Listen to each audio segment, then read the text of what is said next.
Good evening, ladies and gentlemen. It is that time again. Not the turning for fortune again. It is not the turn for fortune this evening. We have something even better. It has been seen before.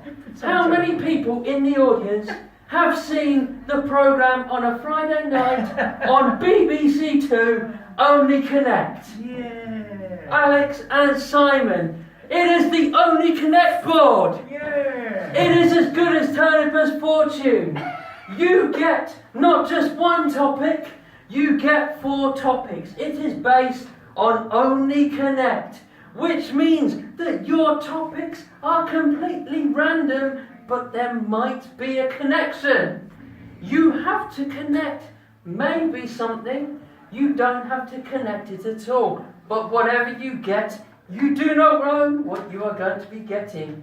So who is going to be my first volunteer? Well, as they know what it's all about, the first person is going to be none other than Alex. Because Alex knows exactly how Only Connect works. So, Alex, your selection this evening is Donald Trump. The only president Bigfoot. Wayne Rooney. By the way, I shuffled them as well, so I don't actually know what order these are coming out.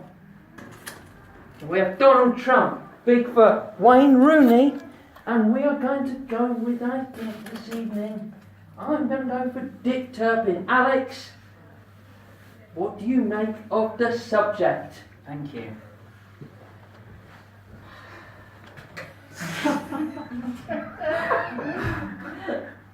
I was tempted to say, I haven't got the foggiest idea.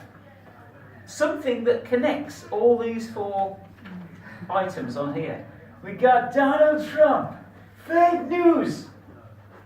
He's in the press all the time, isn't he? And then we've got Bigfoot, this big ape-man character, fictional character. And we've got Wayne Rooney, who's fictional. something of a footballer, used to be an international footballer. I believe he's playing for some lowly team, I think in the States, I could be wrong at the moment. And Dick Turpin, well, I know all about Dick Turpin because I live in a small village called Hempstead. And Dick Turpin's father owned the pub in the village, the only pub, the Bluebell. So Dick Turpin was born and lived in a village 7 miles from where we're standing at the moment. But a connection. Dick Turpin, Wayne Rooney, Bigfoot, and Donald Trump. That's tricky, trying to find something that connects them all. I wonder if it's something abstract, like the structure of their names. I don't know. Donald Trump's from the US, Bigfoot's not, Wayne Rooney's from England, Dick Turpin. I'd suggest that maybe they've all got a link of maybe some lack of intelligence. And I'm going to leave it at that. Before I dig this up any further. Our next person I am going to invite is none other than Natalie, because Natalie loves table topics. She only comes here for table topics, which means, Natalie, you have a barcode. Not only that, it's a barcode for some turnips. There you go. You've got some turnips. Oh, That's there you go. that's what I was about. You can stop there, Dick can't Turpin. You've got a Swede. Turnip, yeah. And finally, you've got the Magna Carta. Natalie, what can you find a connection for in this selection?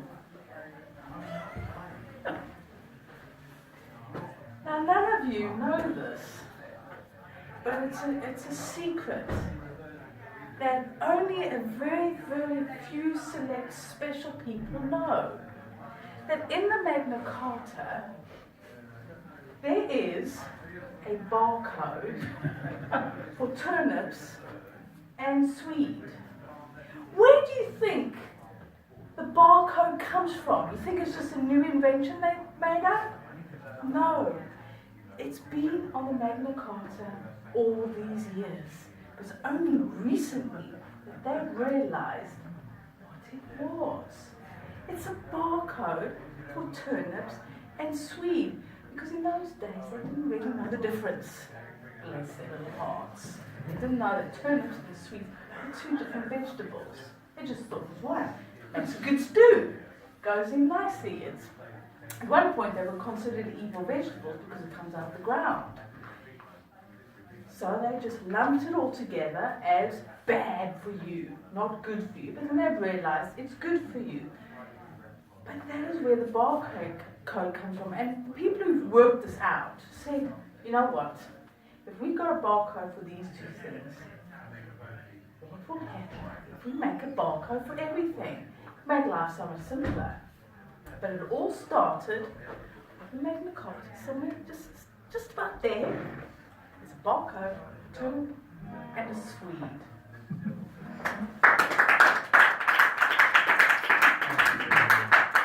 Now, Cleve, you get 5 points for that. And the next person. Do I have a volunteer? I am going to go with Chrissy, I think. Because Chrissy, I think, needs to come up for her first time, her first speaking time properly in Saffron Walden Speakers. You have the day when Saffron Walden chartered as a club. We were an official club on that day. There was a newspaper article.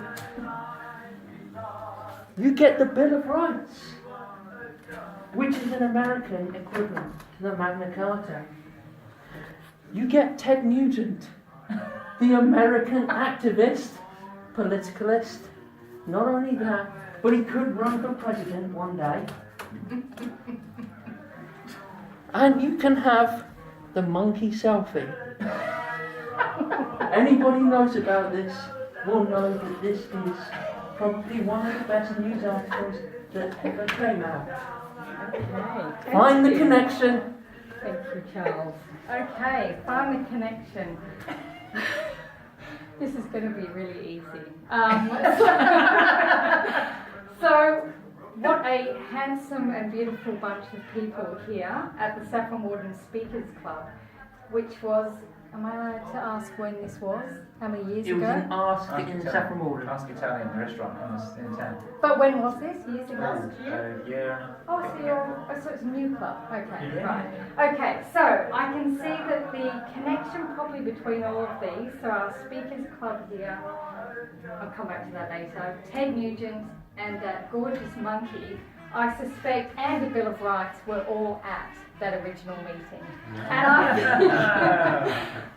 Ted Nugent, who actually looks a little bit like, what, Wayne's World? Like Mike Myers? Right, okay, yeah, so that's what I was going for. So I suspect that they were all here. I can see the monkey at the back there. And at this particular meeting, you would have all come up with a Bill of Rights for your Speakers Club, which I think has been an excellent Bill of Rights because I've really enjoyed my time here. And I'm going to leave it there. Thank you.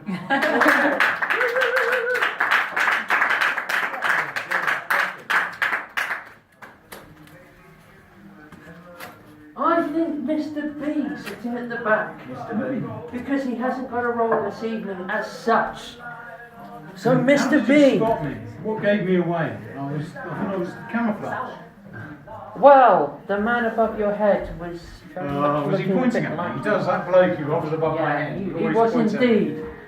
So Mr. Bovington himself, you get the devil. Cool. You get Ozzy Osbourne.